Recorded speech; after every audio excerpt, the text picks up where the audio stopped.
कभी उधर और कभी इधर की बात करने वाले और कभी इधर और कभी उस खुमे में होने वाले नीतीश कुमार एक बार फिर इधर उधर की बातें करने लगे हैं। जी हाँ, कल नालंदा विश्वविद्यालय के पुनरुद्घाटन के मौके पर उन्होंने पीएम मोदी के सामने कांग्रेस की तारीफ की। मौका था कल आप जानते हैं कि नीतीश कुमार और प्रधानमंत्री मोदी एक ही मंच पर थे चुनाव के बाद, सत्ता संभालने के बाद, और मोदी बिहार पहुंचे थे ऐतिहासिक नालंदा विश्वविद्यालय के फिर से उद्घाटन के मौके पर। और इस मौके पर उन्हें लग रहा था कि पूरा श्रेय उन्हें ही मिलेगा। उन्होंने इस बात के लिए अपने आप की पीठ भी थपथपाई थी कि मैं यहाँ आया और मुझे बहुत अच्छा लगा और ज्ञान जो है उसको कोई आग जला नहीं सकती। इस तरह की बड़ी बड़ी बातें कल मोदी ने की थी। लेकिन नीतीश कुमार ने मंच पर कुछ ऐसी बातें कह दी जिससे मोदी असहज हो गए, क्योंकि नीतीश कुमार की आदत ही है वो इधर उधर की बातें करते हैं। और कल फिर उन्होंने कुछ ऐसा ही कह दिया। नीतीश कुमार ने कल साफ साफ ये बता दिया कि ठीक है, उद्घाटन आप कर रहे हैं लेकिन इसकी तैयारी बहुत पहले से शुरू हो गई थी, उस वक्त से जब यूपीए सरकार थी। और किस तरह तब के राष्ट्रपति एपीजे अब्दुल कलाम आए थे और उन्होंने यहाँ पर ये इच्छा व्यक्त की थी कि इस विश्वविद्यालय को फिर से बनाया जाना चाहिए। और उस वक्त की जो यूपीए सरकार थी, मनमोहन सिंह की सरकार थी, उसने इसके लिए क्या क्या काम किए, ये सारी बातें कल नीतीश कुमार ने मंच से की।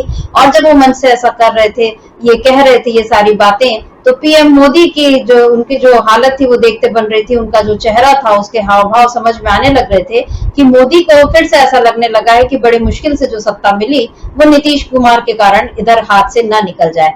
यहाँ नीतीश कुमार मोदी को मंच से बता रहे हैं कि यूपीए सरकार ने क्या क्या किया, कांग्रेस ने किस तरह की के काम किए, कांग्रेस की तारीफ कर रहे हैं नीतीश कुमार। और वहीं उद्धव ठाकरे महाराष्ट्र में वो ये बता रहे हैं कि ये केंद्र सरकार किस तरह से गिर सकती है। मोदी जो चाले चल रहे हैं, मोदी की पूरी कोशिश है कि मध्यावधि चुनाव हो जाए ताकि फिर से उनके हाथों में पूरी कमान आ जाए और वो 272 का आंकड़ा बीजेपी को दिला पाए। ये कोशिश मोदी की है, लेकिन उद्धव ठाकरे का दावा है कि इस कोशिश में केंद्र सरकार ही गिर जाएगी।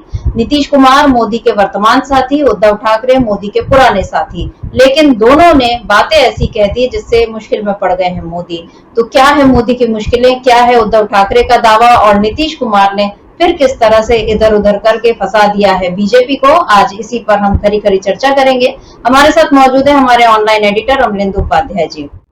अमलेंदु जी, बहुत बहुत स्वागत आपका इस कार्यक्रम में। नमस्कार अमलेंदु जी, कल जब नीतीश कुमार और मोदी एक ही मंच पर थे नालंदा में, राजगीर में, जब आपने कल राजगीर वाली बात कही थी कि नीतीश कुमार जब यहाँ आते हैं उसके बाद कोई वो बड़ा फैसला ले लेते हैं, पलट जाते हैं, और कल तो मंच से ही नीतीश कुमार ने ऐसी बातें कह दी। मतलब हमने देखा है कि बीजेपी हर उस बात का श्रेय लेना चाहती है जो उसने किया हो या न किया हो। जैसे अभी राम मंदिर बना तो उसका भी श्रेय मोदी लेते नजर आए, हालांकि सुप्रीम कोर्ट के फैसले से बना। देश में इतना सब जो कुछ अभी तक हुआ उसको तो एक झटके में नकार दिया जाता है कि 70 सालों में देश में कुछ नहीं हुआ, लेकिन अगर थोड़ा बहुत जो विकास दिखता है उसका भी श्रेय मोदी लेते हैं कि ये मेरे कारण ही हुआ है। यही आदत भाजपा की है कि हर चीज के लिए अपनी पीठ थपथपाए। और नालंदा के मामले में भी मोदी ऐसी तैयारी में थे और उन्हें ये लग रहा था कि मैं अपने, कल उन्होंने ये कहा भी कि मैं अपने, मेरा सौभाग्य है कि मैं सत्ता संभालने के 10 दिनों के भीतर ही यहाँ आया हूँ और अब यहाँ से विकास और भविष्य, ये सारी बातें उन्होंने की थी कि अब यहाँ से नया रास्ता खुलेगा। ऐसी सारी बातें वो करके ये बताना चाह रहे थे कि अब मैं आ गया हूँ तो फिर से मैं, मतलब मेरी कितनी मजबूत सरकार है और मैं कितने बड़े काम करने वाला हूँ, जैसे इसका ट्रेलर वो दिखा रहे हैं। इस तरह की बातें उन्होंने नालंदा में की थी। लेकिन नीतीश कुमार ने भी एक अलग ही ट्रेलर दिखा दिया, जिसके बाद आने वाली पिक्चर और उसका जो अंत है वो क्या होगा, इसको सोचकर मोदी परेशान हो सकते हैं। क्योंकि नीतीश कुमार ने ये कहा कि 2010 में हमारे अनुरोध पर नालंदा विश्वविद्यालय की स्थापना हेतु लोकसभा में बिल पारित किया गया था। उस समय सरकार दूसरे की थी। हम जानते हैं कि 2010 में सरकार यूपीए सरकार थी। नीतीश कुमार ने खुलकर यूपीए क्यों नहीं कहा, यह भी एक अलग बात है, क्योंकि अगर यूपीए सरकार ने बिल पारित करवाया तो बोल देना चाहिए कि यूपीए सरकार ने। यहाँ वो दोनों हाथों में लड्डू रखने की तैयारी में दिख रहे हैं कि यूपीए सरकार को वो क्रेडिट भी दे रहे हैं और मोदी के सामने ये भी बता रहे हैं कि देखो मैं उनका नाम नहीं ले रहा। फिर उन्होंने ये भी कहा कि एक बार वो लोग यहाँ पर आए और उसके बाद राज्य सरकार ने नालंदा विश्वविद्यालय के जमीन और सभी चीजें केंद्र सरकार को ट्रांसफर कर दिया और इस तरह विश्वविद्यालय का काम धीरे धीरे बढ़ता रहा। और उन्होंने ये भी कहा कि पुरानी बातों को जान लीजिए, कैसे बना, किस तरह से बना। और जब वो बोल रहे थे नीतीश कुमार की कैसे बना, किस तरह से बना, ये हम देख सकते हैं स्क्रीन पर। मोदी हंस रहे हैं क्योंकि जब नीतीश कुमार ने ये सारी बातें कही तो मोदी को हंसी भी आ गई। मतलब यहाँ पहले कि आप अभी उसका श्रेय मत लीजिए जो चीज आपने नहीं की है, यानी आप केवल यहाँ उद्घाटन करने आए हैं। अमरेंदु जी, नीतीश कुमार ने ये जो कांग्रेस की तारीफ कर दी है, क्रेडिट दे दिया है कि मनमोहन सिंह सरकार के समय ये हुआ था, और वो खुद को भी क्रेडिट दे रहे हैं कि हम उस समय सत्ता में थे। जाहिर है नीतीश कुमार तो लगातार ही सत्ता में बने हुए हैं, तो कभी वो आरजेडी के साथ होते हैं, कभी वो बीजेपी के साथ होते हैं, तो वो तो हर चीज का श्रेय लेंगे ही। लेकिन अभी कल जो ये चीज हुई है नालंदा में, इसके बाद आपको क्या लगता है कि एनडीए के भी इतिहास बनने के दिन करीब आ रहे हैं अमरेंदु जी? निश्चित तौर पर समिता जी, दो बातें हुई हैं कल नीतीश कुमार के साथ, मतलब नीतीश कुमार ने की हैं। नीतीश कुमार के साथ क्या हुई, नीतीश कुमार ने दो बातें की हैं। एक तो मोदी जी का हाथ देख करके उनका भविष्य बता दिया है मोदी जी को कि आपका भविष्य क्या है। क्योंकि देखिए, ये पकड़ रहे हैं हाथ और बता रहे हैं कि आपको बस यहीं तक थी आपकी यात्रा प्रधानमंत्री के तौर पे, और अब आपके दिन पूरे हुए, ये बता रहे हैं नीतीश कुमार, एक तरीके से समझा जा सकता है। दूसरा, उन्होंने राजगीर का जो उल्लेख किया था, जैसे हम लोगों ने कल भी चर्चा की थी, उन्होंने बताया कि हम तो राजगीर मतलब आते ही रहते हैं, आप यहाँ आए हैं तो घूम घाम लीजिए थोड़ा सा। तो नीतीश कुमार जब भी राजगीर जाते हैं तो कोई ना कोई बड़ा फैसला लेते हैं, सरकार को पलट देते हैं। तो अब नीतीश कुमार ने ये क्या संकेत दिए हैं, ये तो नीतीश कुमार जाने कि उन्होंने मोदी जी को किन शब्दों में समझाया है और क्या बताया है मोदी जी को। लेकिन जिस तरीके से संकेत दिए उससे हिसाब समझा जा सकता है कि नीतीश कोई बड़ा उलटफेर कर सकते हैं। और ये समझा जाता है, बताया जाता है कि 29 जून को उनकी कोई बैठक भी है, और आज भी उन्होंने शायद कोई कैबिनेट की बैठक फिर से बुला ली है। तो ये बार बार कैबिनेट की बैठक क्यों बुलाई जा रही है, और 29 जून को उनकी बैठक क्या कर रही है? प्रधानमंत्री को ये बताया जाना कि भाई आप आए हैं यहाँ, तो राजगीर है, हम तो आते ही रहते हैं, आप आ गए बड़ी अच्छी बात है। तो राजगीर आप आ गए हैं बड़ी अच्छी बात है, तो राजगीर आने का मतलब जो है समझाया जा रहा है कुल मिलाकर के। दूसरा, फिर जो उन्होंने ये संकेत दिया कि जिस तरीके से कि नालंदा विश्वविद्यालय की जो प्रोजेक्ट है उसको किस तरीके से यूपीए सरकार में शुरू किया गया, और फिर ये कहा कि वो लोग यहाँ आए थे और इस तरीके से हुआ था, हमारी सरकार थी। और पूरा उन्होंने किस्सा बताया कि किस तरीके से प्रस्ताव पारित हुआ, वहाँ दिल्ली में जो था संसद में बिल पास हुआ, उसके बाद फिर हमने सरकार को ज़मीन दे दी यहाँ से, फिर ज़मीन दी तो उस पर काम हुआ, और 2014 से पहली कक्षाएं भी प्रारंभ हो गई थी, ये भी बता दिया। मतलब सब कुछ बता दिया कि मोदी जी सारे काम पहले हो चुके हैं, आप यहाँ सिर्फ फीता काटने के लिए आए हैं, जो कि 10 साल तक आप यूपीए सरकार के किए गए कामों का फीता काटते रहे। तो आप जो फीता यहाँ काटने के लिए आए, ये फीता आप उसी समय का काटने के लिए आए हैं जो उस सरकार में हुआ था। ये सारी बातें उन्होंने एक तरीके से समझा दी। अब इसके बहुत से जो है निहितार्थ हैं शर्मिष्ठा जी, और इसके बहुत से मतलब निकाले जा रहे हैं नीतीश कुमार के इस भाषण का। और नीतीश कुमार ने कुल मिलाकर के जो किया, मोदी जी का हाथ देख करके उनका जो भविष्य बताया और राजगीर को लेकर के किया, तो इस पर चर्चाएं बहुत ज़्यादा गर्म है कि क्या नीतीश कुमार कोई बड़ा खेल करने वाले हैं। क्योंकि नीतीश कुमार एक तो जो मंत्रिमंडल जो बना है केंद्र में, उसको लेकर के बहुत नाराज़ बताए जाते हैं कि वो काफ़ी ज़्यादा नाराज़ हैं कि उनको बिहार को ठीक से जो है रिप्रेजेंटेशन नहीं मिला। दूसरा, जिस तरीके से उनके सांसद चुन करके आए हैं तो उस तरीके से प्रतिनिधित्व जो है वो नहीं मिला है जेडीयू को सरकार में, इसको लेकर के वो काफ़ी ज़्यादा नाराज़ बताए जा रहे हैं।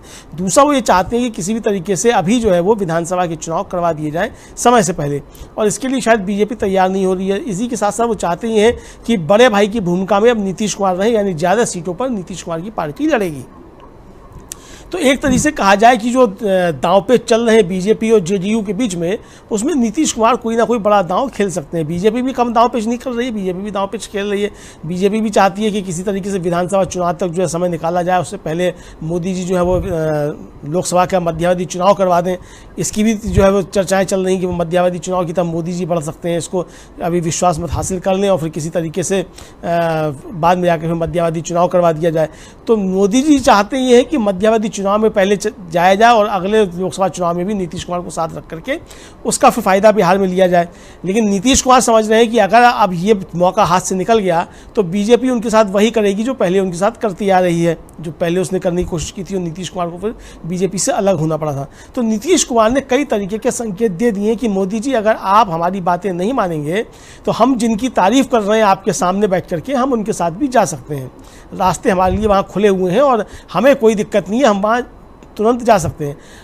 शर्मिष्ठा जी देखिए, अगर नीतीश कुमार उधर चले जाते हैं दूसरी तरफ, तो नीतीश कुमार को फिर विधानसभा चुनाव कराने की आवश्यकता भी नहीं पड़ेगी, क्योंकि वो जानते हैं कि जेडीयू और आरजेडी का गठबंधन क्लीन स्वीप बिहार के अंदर करेगा। इस बात को नीतीश अच्छे तरीके से जानते हैं। बीजेपी के साथ में रहते हुए वो विधानसभा चुनाव इसलिए करवाना चाहते हैं कि बीजेपी उनके साथ कोई खुराफात ना कर पाए, उनके सांसदों को नहीं तोड़ पाए और विधानसभा चुनाव में उनका कद छोटा नहीं कर पाए, जिस तरीके से बीजेपी ने पिछले विधानसभा चुनाव में उनके साथ खेल किया था और किस तरीके से चिराग पासवान को उनके खिलाफ इस्तेमाल किया गया, ये सब लोगों ने देखा और किस तरीके से भितरघात बीजेपी ने जेडीयू के साथ की थी। तो नीतीश कुमार चाहते हैं कि अगर बीजेपी के साथ रहना और बीजेपी चाहती है कि नीतीश के साथ हम रहें, तो बीजेपी को अभी विधानसभा चुनाव करवाने होंगे और उस विधानसभा चुनाव में नीतीश की पार्टी बड़े भाई की भूमिका में रहेगी, यानी ज़्यादा सीटों पर जेडीयू लड़ेगी, बीजेपी कम सीटों पर लड़ेगी।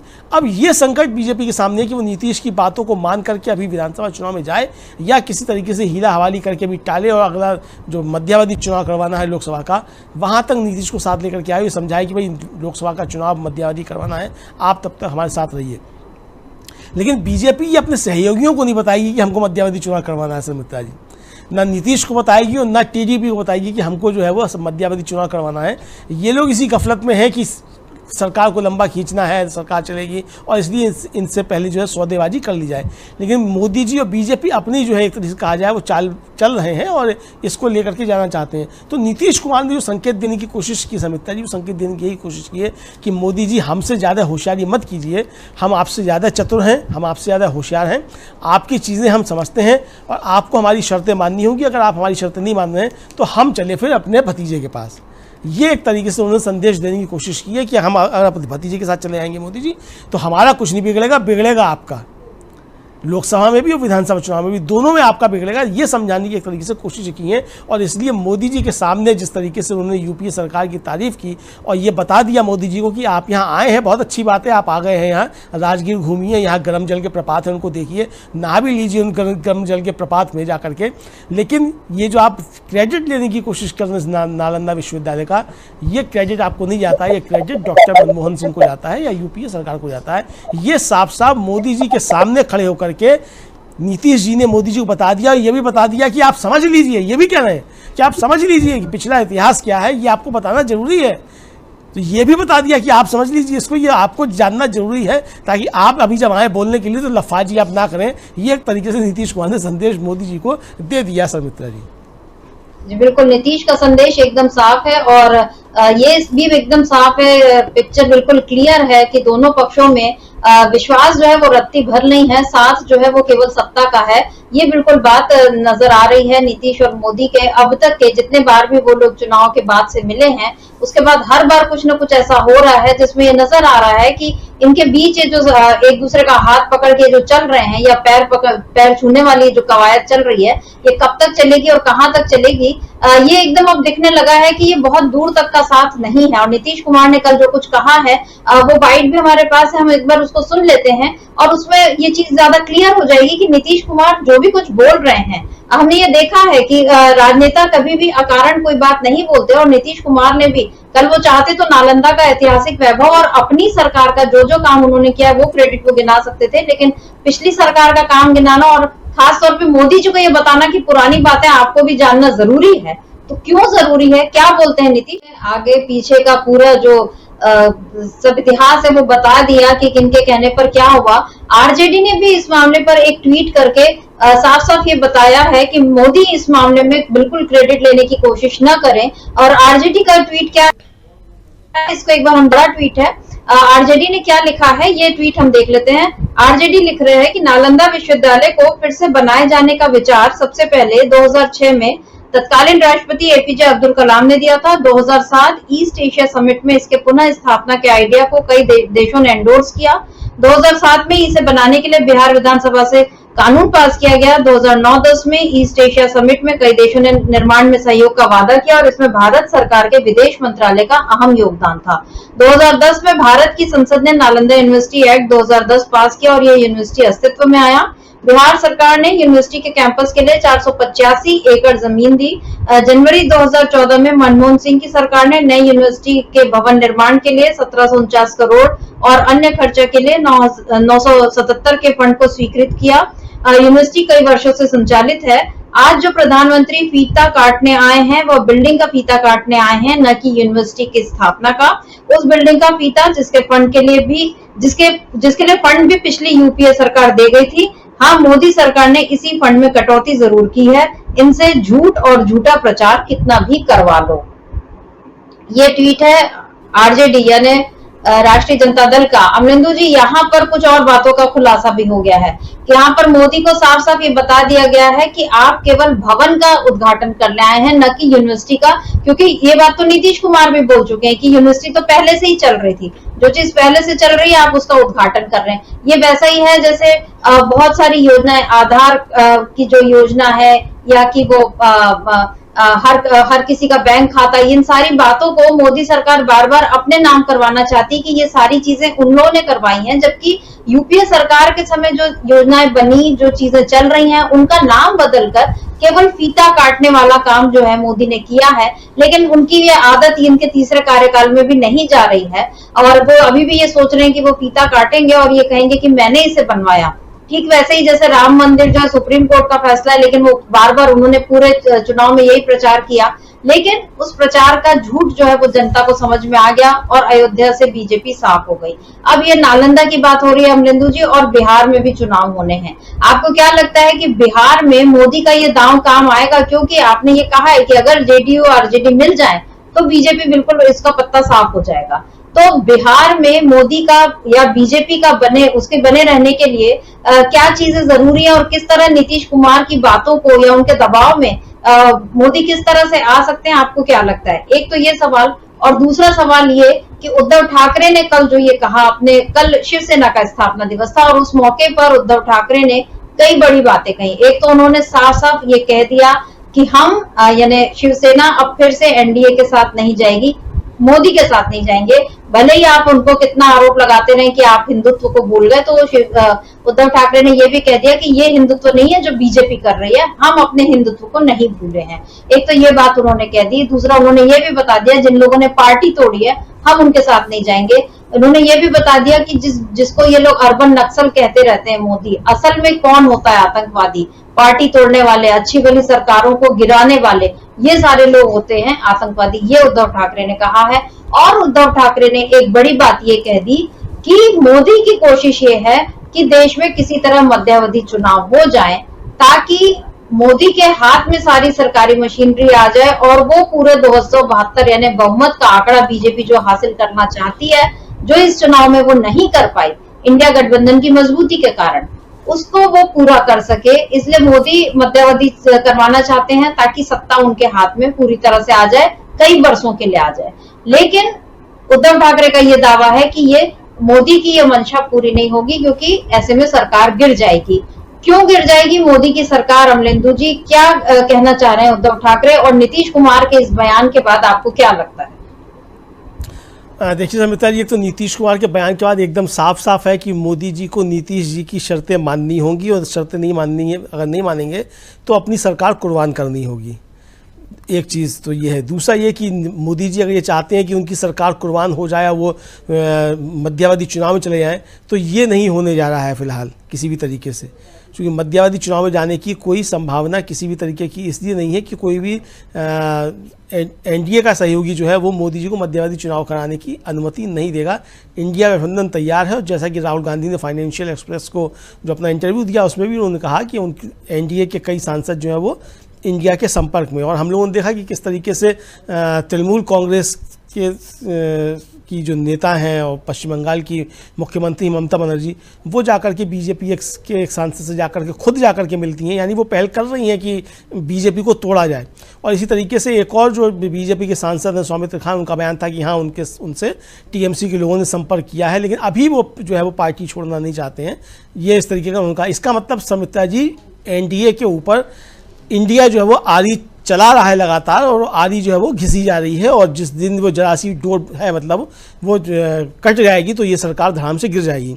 तो मोदी जी की जो मंशा है कि अभी किसी तरीके से बहुमत साबित कर दिया जाए, उसके बाद मध्यावधि चुनाव करा लिया जाए, ये किसी भी हाल में पूरी होने नहीं जा रही। और विपक्ष खासतौर से इंडिया गठबंधन इस चाल को भांप गया है, और इसलिए उसने एनडीए के सहयोगियों को भी सतर्क करना शुरू हो गया है। तो नीतीश कुमार जो अभी दबाव बना रहे हैं, नीतीश कुमार यही दबाव बना रहे हैं कि मोदी जी अगर आपको लोकसभा चुनाव में भी जाना है तब भी आपको हमारी शर्तें माननी होंगी, यानी अब बड़ा भाई बिहार में हम होंगे। अगर आप इस शर्त पर तैयार हैं तो हमारा आपका साथ चलेगा, वरना हम तो तारीफ कर रहे हैं फिर।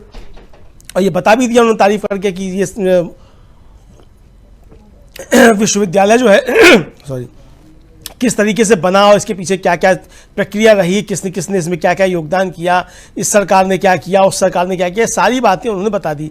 रही सही कसर जो थी वो आरजेडी ने ट्वीट करके बता दी कि किस तरीके से विश्वविद्यालय की नींव पड़ी और किस तरीके से इसमें किस किसने सहयोग दिया और क्या क्या इसकी प्रक्रिया रही, पूरा बता दिया। यानी कि आप देखिए समिता जी, नीतीश कुमार जिस समय बात कर रहे हैं और ये बता रहे हैं कि ये किस तरीके से बना विश्वविद्यालय, इसके लिए किस किसने क्या क्या काम किया, मोदी जी का चेहरा जो है वो देखने लायक है। ये लग रहा है जैसे किसी ने घड़ों पानी जो है मोदी जी के ऊपर डाल दिया, क्योंकि मोदी जी को आकर के अभी लफाजी करनी है और की उन्होंने आकर के लफाजी, लेकिन वो दूसरी तरह की लफाजी हुई कि ज्ञान का दिया है और बुझने नहीं पाए, इस तरह की बातें फिर लफाजी करनी पड़ी मोदी जी को। वरना लफाजी ये करनी होती कि मैंने आकर के नालंदा विश्वविद्यालय बना दिया, मैंने ज्ञान का ज्योति जला दी और बुद्ध के बाद मैं ही इस धरती पे आया हूँ। ये सारी बातें नरेंद्र मोदी जी करते, जिस तरह बताया था उन्होंने कि वो अविनाशी हैं, तो बताते कि बुद्ध के अवतार अब वही हैं। ये आकर के सारी बातें बताते, जो बताने से वो चूक गए, या ये कहिए कि बताने से चूक क्या गए। नीतीश कुमार ने वो भूमिका तैयार कर दी कि मोदी जी यहाँ करके ज़्यादा लफाजी नहीं, थोड़ी बहुत चल जाएगी, वो अपना कर लीजिए। तो ये उन्होंने नीतीश कुमार ने समझा दिया था। तो ये तो समिता जी वहाँ का बिहार का मसला है कि किस तरीके से नीतीश कुमार ने दबाव बनाया हुआ है मोदी जी के ऊपर और बीजेपी के ऊपर कि आपको हमारी शर्तें माननी होंगी अगर हमारे साथ आपको लंबा चलना है तो, और नहीं अगर चलना है तो ठीक है, नमस्ते जयराम जी की, हम अपना रास्ता देखेंगे। ये एक संदेश जो है नीतीश कुमार ने साफ तौर पर दे दिया है समिता जी। अब जो चैलेंज एक तरीके से उद्धव ठाकरे ने दिया है समिता जी, वो बहुत महत्वपूर्ण है। एक तो उन्होंने साफ साफ चैलेंज दे दिया है नरेंद्र मोदी को कल की, मोदी जी आपकी लड़ाई महाराष्ट्र में मुझसे है और अभी से आप विधानसभा चुनाव प्रचार करना शुरू कर दीजिए। यानी कि साफ साफ कह दिया कि हम तैयार हैं और आप में हिम्मत है तो आइए महाराष्ट्र में आपसे हिसाब किताब होगा। ये भी उन्होंने कह दिया कि हम अपनी हार का बदला लेंगे। बदला किससे लेंगे ये भी उन्होंने बता दिया कि हम किससे बदला लेंगे। अपने भाई जो राज ठाकरे उनको भी समझा दिया उन्होंने कि आप हमारे विरोध में, ठीक है आपको हम पसंद नहीं है, लेकिन अगर आप हमारे विरोध में मोदी जी के साथ या बीजेपी के साथ जाएंगे तो आपसे भी अब दो दो हाथ किया जाएगा। यानी सारी बातें उद्धव ठाकरे ने स्पष्ट तौर पे कह दी कि बीजेपी के साथ जो जो जाएगा या जो जो गया है और बीजेपी के साथ जो है उससे अब दो दो हाथ किए जाएंगे और जनता ये दो दो हाथ करेगी और किसी भी तरीके से मोदी जी की जो मंशा है वो हम जो है पूरी नहीं होने देंगे। ये उन्होंने एकदम स्पष्ट कर दिया। ये भी बता दिया कि बीजेपी की तरफ से जो अफवाहें फैलाई जा रही हैं साहब एनडीए में चले जाएंगे, उद्धव ठाकरे साफ कर दिया कि किसी हाल में नहीं जाएंगे। और बल्कि उन्होंने जनता से पूछा, वहाँ जो लोग मौजूद थे उनसे पूछा कि क्या बताइए, मैंने आपसे कहा है कि बीजेपी के साथ चले जाना है, तो जनता की तरफ से आवाज़ आई कि नहीं जाना है, मतलब उनके कार्यकर्ताओं ने कहा कि नहीं जाना है।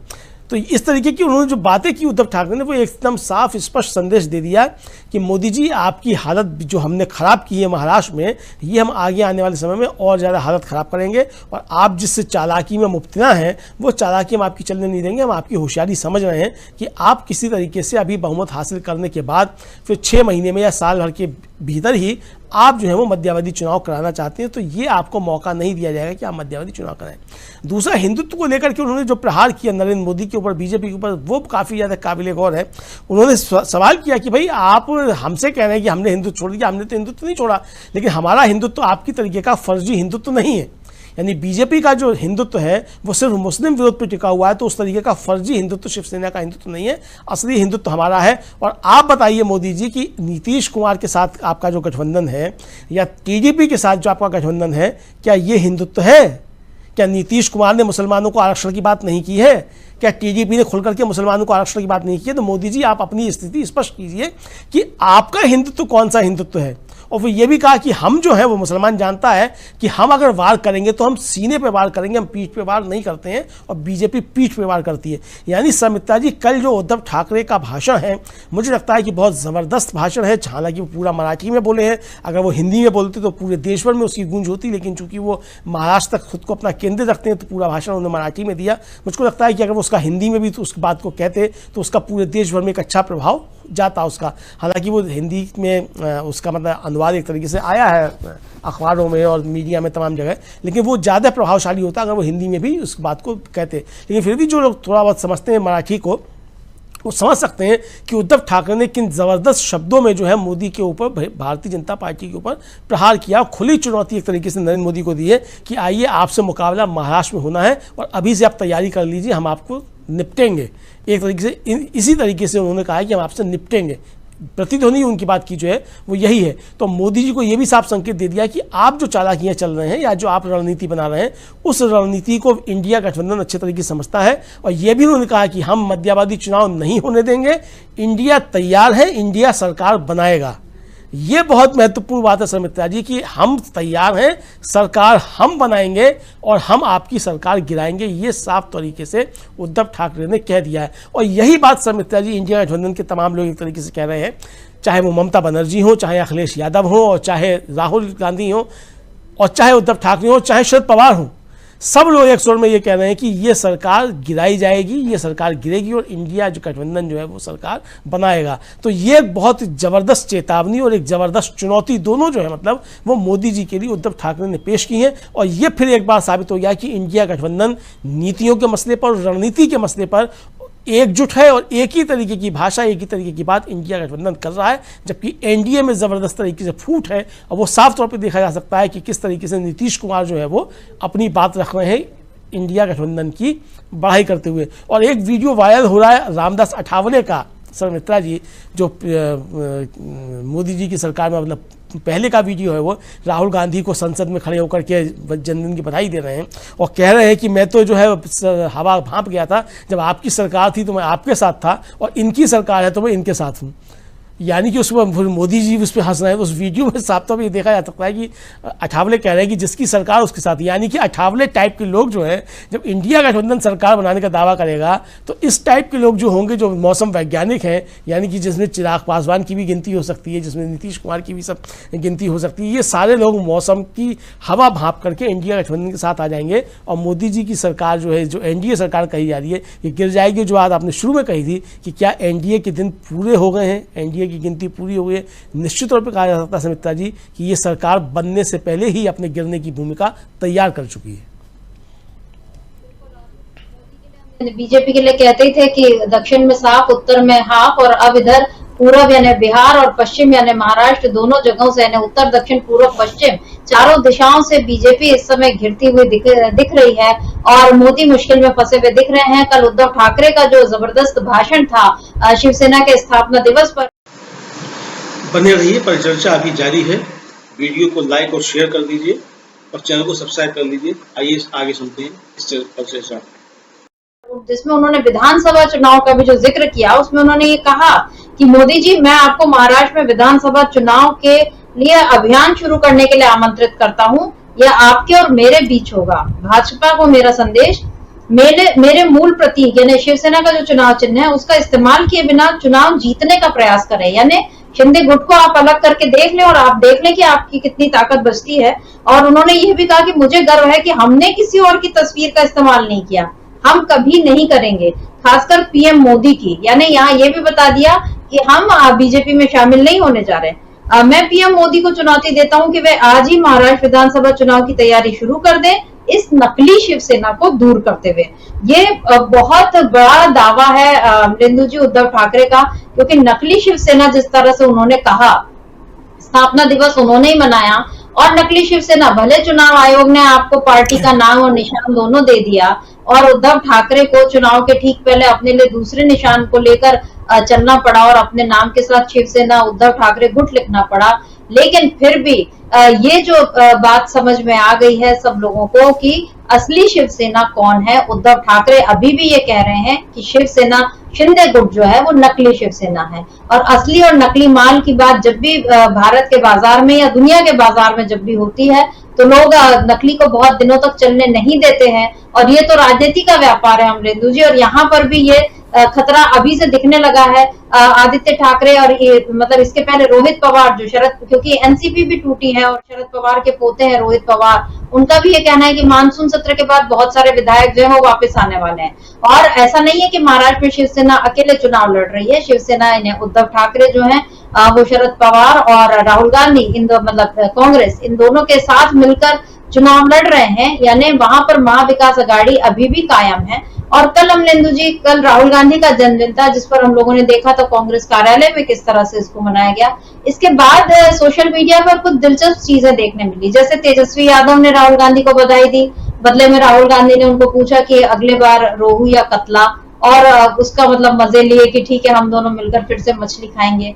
अखिलेश यादव ने उनको बधाई दी, उन्होंने कहा कि हाँ मोहब्बत की दुकान खोलेंगे खटाखट खटाखट। स्टालिन ने उनको बधाई दी, उसका उन्होंने अच्छे से जवाब दिया। आदित्य ठाकरे ने राहुल गांधी को बधाई दी, उसका उन्होंने जवाब दिया। ये सारी चीजें बता रही हैं कि इंडिया गठबंधन अभी भी मजबूती के साथ खड़ा हुआ है। विपक्ष में वो बना है अभी, लेकिन बहुत दिनों तक विपक्ष में रहेगा या नहीं रहेगा इसको लेकर अभी से आकलन शुरू हो गए हैं। और जो हाल हम एनडीए का देख रहे हैं, यानी बीजेपी के साथ ही नीतीश कुमार का हाल हमने देख लिया, और उधर चंद्रबाबू नायडू स्पीकर पद को लेकर जिस तरह से अड़े हुए हैं कि एक सर्वसहमति बननी चाहिए या आम सहमति बननी चाहिए, उसके बाद एनडीए कितने दिन तक टिक पाएगी इसको लेकर बार बार सवाल उठ रहे हैं। अब हम बात कर लेते हैं अमरिंदु जी, वापस महाराष्ट्र की आते हैं। जो शिवसेना की इन्होंने बात की या ये कहा कि आप शिंदे गुट को छोड़कर, नकली शिवसेना को छोड़कर और आप चुनाव लड़ें और आपको मैं आमंत्रित करता हूं। आपको क्या लगता है कि इस बार महाराष्ट्र विधानसभा में बीजेपी की क्या स्थिति बन पाएगी? क्योंकि पिछले बार तो शिवसेना के साथ मिलकर लड़ा, लेकिन उसके बाद किस तरह से दगा दिया और उसके बाद किस तरह से निर्वाचित सरकार को गिराने का काम किया, ये सारी बातें। और क्योंकि लोकसभा चुनाव में जो पिछले बार उसकी सीटें थी 23 में से, मतलब पिछली बार उसने 23 सीटें जीती थी 40 में से, और इस बार केवल 9 सीटें मिली हैं बीजेपी को। तो लोकसभा का जो हाल है, क्या वैसे ही हाल बीजेपी का महाराष्ट्र में भी होने वाला है, विधानसभा में भी होने वाला है? क्योंकि देवेंद्र फडणवीस ने भी अपने इस्तीफे की पेशकश करके बताने की कोशिश की थी कि ठीक है मैं नैतिक जिम्मेदारी लेता हूं, लेकिन उनको बने रहने दिया गया, लेकिन उनको उप मुख्यमंत्री ही बनाया गया है। मुख्यमंत्री पद तो एकनाथ शिंदे के पास है। जिन उद्धव ठाकरे के साथ इतना लंबा रिश्ता रहा है बीजेपी का, उन उद्धव ठाकरे के साथ तो अपने वादे को बीजेपी ने पूरा नहीं किया। तो क्या एकनाथ शिंदे इस बात पर यकीन करेंगे कि ठीक है चुनाव होने के बाद मैं ही मुख्यमंत्री बना रहूंगा, या उनके समर्थक क्या उनका साथ देंगे? बहुत खिचड़ी जो पक रही है महाराष्ट्र में, अमरिंदु जी, उसका स्वाद बीजेपी के लिए कैसा रहेगा और महाविकास आघाड़ी के लिए कैसा रहने वाला है? देखिए समिता जी, एक तो अभी जो लोकसभा के चुनाव हुए, अभी मैं एक रिपोर्ट देख रहा था कि उस लोकसभा के चुनाव में 164 जो विधानसभा क्षेत्र हैं उसमें महाविकास आघाड़ी यानी इंडिया गठबंधन को ज़बरदस्त बढ़त मिली है महाराष्ट्र में, और 100 पे जो है वो बीजेपी का महायुति जो है वो आगे है। तो यानी ये अंतर जो है, अगर इसको मान लीजिए विधानसभा चुनाव में इसको अगर कन्वर्ट कर दिया जाए तो ये साफ समझा जा सकता है कि 100 सीटों पे बीजेपी सिमट रही है, 164 सीटों पे महाविकास आघाड़ी एक तरीके से जा रहा है। और अगर जो एक जो पाटिल जो है वो शामिल हो गए हैं इंडिपेंडेंट कांग्रेस में, उसको जोड़ दिया है तो लगभग 170 विधानसभा क्षेत्रों में कांग्रेस, मतलब ये कांग्रेस का गठबंधन, इंडिया का गठबंधन जो है वो आगे जा रहा है। तो ये मोदी जी की समझ में भी आ गया, बीजेपी की समझ में भी आ गया। अब वहाँ जो चल रही है राजनीति चल रही है, महायुति भी खासतौर से चल रही है समिता जी, वो ये चल रही है कि इस हार का ठीकरा किस तरीके से शिंदे और अजीत पवार के ऊपर फोड़ा जाए। बीजेपी इस चालाकी में लगी हुई है। शिंदे और अजीत पवार इस बात को समझ गए हैं कि ये हार का ठीकरा हमारे सिर पे फोड़ना चाहते हैं, वो बीजेपी के सिर पे फोड़ रहे हैं। दोनों कह रहे हैं कि इनके 400 पार के नारे की वजह से नुकसान हुआ, संविधान बदलने की बातें इन्होंने की उसकी वजह से नुकसान हुआ, मनुस्मृति की बातें की उसकी वजह से नुकसान किया। यानी कि उन्होंने कह दिया कि जो नुकसान हुआ है वो सारा मोदी जी की वजह से, बीजेपी की वजह से हुआ है। और एक तरह से कहा जाए कोण में खाज वाली स्थिति वो देवेंद्र फडणवीस ने पैदा कर दी अपने इस्तीफे की पेशकश करके। उन्होंने एक तरीके से कह दिया कि भाई मैं यहाँ देने को तैयार हूँ, तो मोदी जी आप इस्तीफा दे दीजिए, चूँकि ये गारंटी तो आपकी थी, मेरी तो गारंटी थी नहीं ना, मैं बीजेपी का अध्यक्ष हूँ महाराष्ट्र का, तो गारंटी आपकी थी, तो आपकी गारंटी फेल हुई है तो इस्तीफा आप दे दीजिए। ये एक तरीके से चुनौती जो है वो देवेंद्र फडणवीस ने भी दे दी। तो वहाँ महायुति जो है उसके अंदर बहुत चीज़ें गड़बड़ सड़बड़ चल रही हैं। दूसरा, अजीत पवार के और शिंदे के विधायक ये अच्छे तरीके से समझ रहे हैं कि बीजेपी अगर उद्धव ठाकरे की सगी नहीं हुई तो ये शिवसेना शिंदे की या अजीत पवार की सगी कैसे हो जाएगी? ये किसी हाल में इनकी सगी नहीं हो सकती। ये सबसे पहले इनको ही खत्म करेगी। इस पर हो सकता है अंदर से कुछ काम भी चल रहा हो, तो ये उन लोगों की समझ में आ गया। तो सबको ये समझ में आ रहा है कि अगर अपना राजनीतिक जीवन बचाना है, किसी के सामने देखिए, चाहे वो शिंदे के विधायक हों, चाहे अजीत पवार के विधायक हों, या उनके कार्यकर्ता हों या उनके समर्थक हों, वो अच्छे तरीके से समझ रहे हैं कि बीजेपी का लक्ष्य किसी शिंदे या अजीत पवार को आगे बढ़ाना नहीं है, उसका लक्ष्य अपनी सरकार बनाना है। और इसीलिए उसने उद्धव ठाकरे के साथ विश्वासघात किया भारतीय जनता पार्टी ने। तो ये जो इन्होंने उद्धव ठाकरे के साथ किया, ये कल को अगर ये आते हैं इस स्थिति में, तो ये सबसे पहले एकनाथ शिंदे को धक्का देंगे, उसके बाद अजीत पवार को धक्का देंगे, क्योंकि अभी से कोशिश कर रहे हैं। अब बीजेपी में ये तय नहीं कर पा रही है असल में कि वो लोग विधानसभा चुनाव में जब जाए तो शिंदे और पवार को साथ लेकर के जाए कि उनसे अलग होकर के जाए। तो ये थोड़ी सी वहाँ उनकी उहापोह की स्थिति बनी हुई है। लेकिन जनता इस बात को अच्छी तरीके से समझ रही है, और ये दोनों जो हैं, एकनाथ शिंदे और अजीत पवार भी इस बात को अच्छे तरीके से समझ गए हैं कि भारतीय जनता पार्टी अभी से इनके साथ छल करना चाहती है। तो जैसा कि आपने कहा कि क्या एकनाथ शिंदे को फिर से मुख्यमंत्री बना देंगे अगर जीत भी जाते हैं, शिंदे भी इस बात को जानते हैं कि जब तक ये सरकार खिंच रही है तब तक एकनाथ शिंदे मुख्यमंत्री हैं, उसके बाद शिंदे को लौट करके थाने वापस जाना है, क्योंकि शिंदे के लिए उद्धव ठाकरे के दरवाजे अब नहीं खुले हैं, वो बंद हो चुके हैं, और बीजेपी उनके साथ क्या करने वाली है ये एकनाथ शिंदे अच्छे तरीके से जानते हैं। तो ये एक तरीके से कहा जाए भितरघात की स्थिति जो एनडीए के अंदर है वो अच्छे तरीके से समझी जा सकती है, और इंडिया गठबंधन इस बात को अच्छे तरीके से समझ रहा है कि इनकी जो अंदरूनी गतिविधियां हैं, जो अंदरूनी इनके अंदर चीज़ें चल रही हैं, ये शिंदे और अजीत पवार को समाप्त करनी है। देखिए, अजीत पवार के पास तो अभी भी एक रास्ता है, वो जाकर के चाचा के पैर पकड़ लेंगे और चाचा हो सकता है माफ़ भी कर दें, और छगन भुजबल तो जा ही रहे वापस। हालांकि उन्होंने कहा कि उद्धव ठाकरे ने कि छगन भुजबल ने मुझसे कोई बातचीत नहीं की है, वो कहाँ जाएंगे कहाँ नहीं जाएंगे, इस तरह की बातें की जा रही हैं। छगन भुजबल की अपनी राजनीति है, वो कहाँ जाएंगे, हो सकता है छगन भुजबल लौट के शिवसेना उद्धव ठाकरे में ही जानना चाहते हो, या लौट के उनके शरद पवार के साथ जाना चाहते हो, क्योंकि जो बातें छगन भुजबल ने की हैं खासतौर से जातिगत जनगणना को लेकर के और आरक्षण को लेकर के, उससे साफ समझा सकता है कि वो उनके मुद्दे, अब इंडिया गठबंधन के मुद्दे हैं, वो बीजेपी को फंसाना चाहते हैं छगन भुजबल।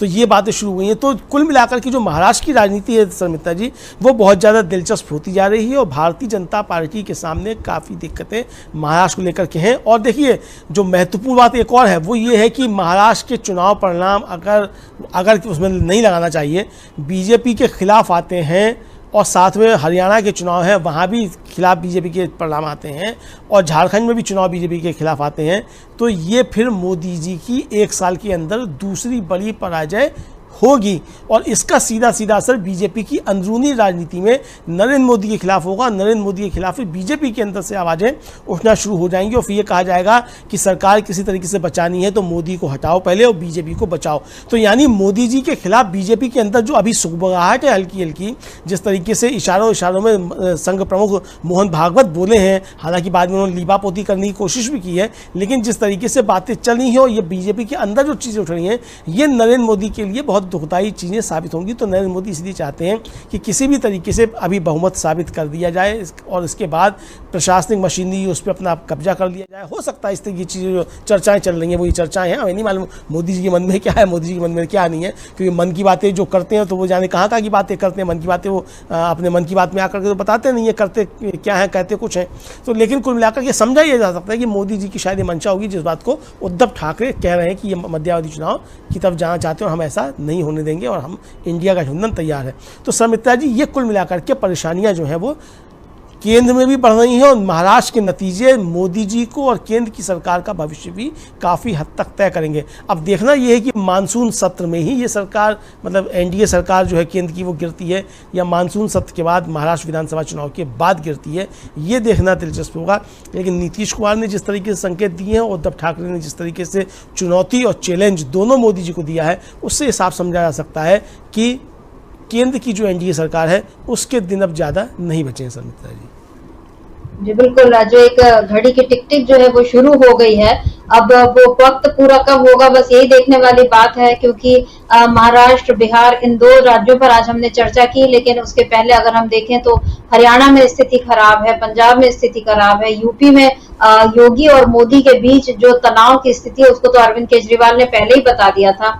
दिल्ली जरूर अभी मतलब विधानसभा में तो मुश्किल है, लोकसभा सीटें जीत ली हैं, लेकिन इसके बाद भी मुश्किलें जो है वो खत्म नहीं हुई है, क्योंकि दिल्ली से जुड़े आसपास की जो चीजें हैं, और राजस्थान, मध्य प्रदेश, छत्तीसगढ़, हर जगह जो है बीजेपी के लिए, क्योंकि अभी एक बात केवल ये नहीं है कि बीजेपी के साथ ही उनके साथ कितने बने रहते हैं, जिन राज्यों में बीजेपी पूर्ण बहुमत में है वहां भी जो घटनाएं चल रही हैं, जैसे छत्तीसगढ़ हमेशा से एक शांत प्रदेश रहा है, लेकिन वहां अब जिस तरह की चीजें हो रही हैं, राजस्थान में जिस तरह की है वो बातें होने लगी हैं, हर जगह ये हम देख रहे हैं कि एक माहौल जो है वो खराब हो रहा है और उस पर लोग सवाल उठाते हैं सीधे सीधे राज्य सरकार पर। और इस समय एक गंभीर मसला जो आ गया, पहले नीट की जो परीक्षा उसके पेपर लीक हुए, उसके बाद अब नेट के जो वो एग्जाम जो है वो रद्द करने पड़े। और अब इसमें ये पता चल रहा है कि जिस एजेंसी को एजुटेस्ट या इस तरह की कोई एजेंसी का नाम है जो गुजरात की बताई जा रही है, अब उसका मालिक जो है वो विदेश फरार बताया जा रहा है, जिसके ऊपर एग्जाम कराने का जिम्मा था। तो ये सारे लूप होल्स जो है बीजेपी के या उसके जो कारनामे हैं वो साबित होते जा रहे हैं, सामने आते जा रहे हैं। लोग अब ये सवाल उठाने लग रहे हैं कि आप तो एक राष्ट्र एक चुनाव की बात कर रहे थे और आप एक परीक्षा तक पूरी ठीक से नहीं करा पा रहे, तो आप कैसे पूरा देश चलाएंगे। और इसमें ये जो परीक्षाएं रद्द हो रही हैं, जो बेरोजगारों को नौकरी नहीं मिल रही, इन सब को लेकर, या ट्रेन दुर्घटना जैसे जो हालात बन गए, इन सब को लेकर मोदी सरकार के खिलाफ गुस्सा तो दिख ही रहा है। और उन गुस्से में अब मतलब जो कहना चाहिए, जो कोड़ में खाज वाला आपका ही मुहावरा फिर से मैं बताना चाहूंगी कि जो मुसीबत जो है और बढ़ते जा रही है इस तरह से कि साथियों के सामने भी भरोसे का संकट बीजेपी के लिए है। क्योंकि मोदी सरकार वाली यानी मोदी शाह वाली जो बीजेपी है, इसने हमेशा से वो जो slow and steady wins the race वाली जो बात है कि हम आराम आराम से चीजों को जीते, वो वैसी कोशिश नहीं की। इनको एक बार में सारा कुछ चाहिए था, सब कुछ चाहिए था, बिल्कुल वो सोने की वो अंडा देने वाली मुर्गी जैसे कि एक बार में हलाल कर दो और सब कुछ हमको मिल जाए, ये वाली बात जो इनकी एक प्रवृत्ति रही है, ये प्रवृत्ति जो है अब बीजेपी पर भारी पड़ती जा रही है। और यही वजह है कि न केवल बीजेपी के साथी उससे दूर हो रहे हैं, जनता के बीच भी एक असंतोष पनप रहा है। और इधर इंडिया गठबंधन इन हालात में बिल्कुल ये कोशिश नहीं कर रहा कि हम जो तोड़फोड़ कर लें और किसी को अपने तरह मिला लें, बल्कि वो इंतजार कर रहा है कि खुद कब बीजेपी के साथी ही उसका साथ छोड़ेंगे। और जब अगर मोदी मध्यावधि चुनाव की अगर तैयारी करते भी हैं या कोई ऐसी कोशिश करते भी हैं कि मध्यावधि चुनाव हो जाए, तो जाहिर है जिनके भरोसे ये एनडीए सरकार इस समय खड़ी हुई है, वो साथी ही सबसे पहले अपना हाथ पीछे खींच लेंगे, क्योंकि वो अपनी जीत को क्यों जाया होने देंगे। फिर वो कहेंगे इंडिया गठबंधन को कि आप आइए और आप सरकार बनाइए और हम आपका साथ देंगे।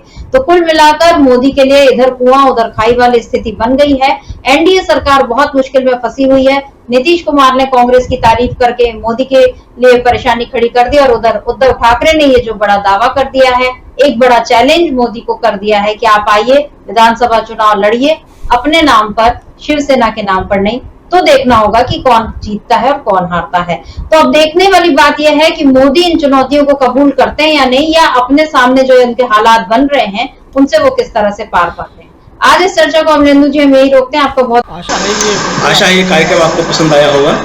इस वीडियो को ज्यादा से ज्यादा शेयर करें, लाइक करें और कमेंट करके बताएं आपकी राय क्या है। और अगर आपने हमारा यूट्यूब चैनल तक सब्सक्राइब नहीं किया है तो तुरंत इसको सब्सक्राइब कर लीजिए और बेल आइकन भी दबा दीजिएगा, ताकि अगली जब वीडियो अपलोड हो तो आपके पास इसका नोटिफिकेशन पहुंच सके। और अगर आपने हमारा फेसबुक पेज फॉलो नहीं किया है, फेसबुक पेज को भी फॉलो करें। धन्यवाद।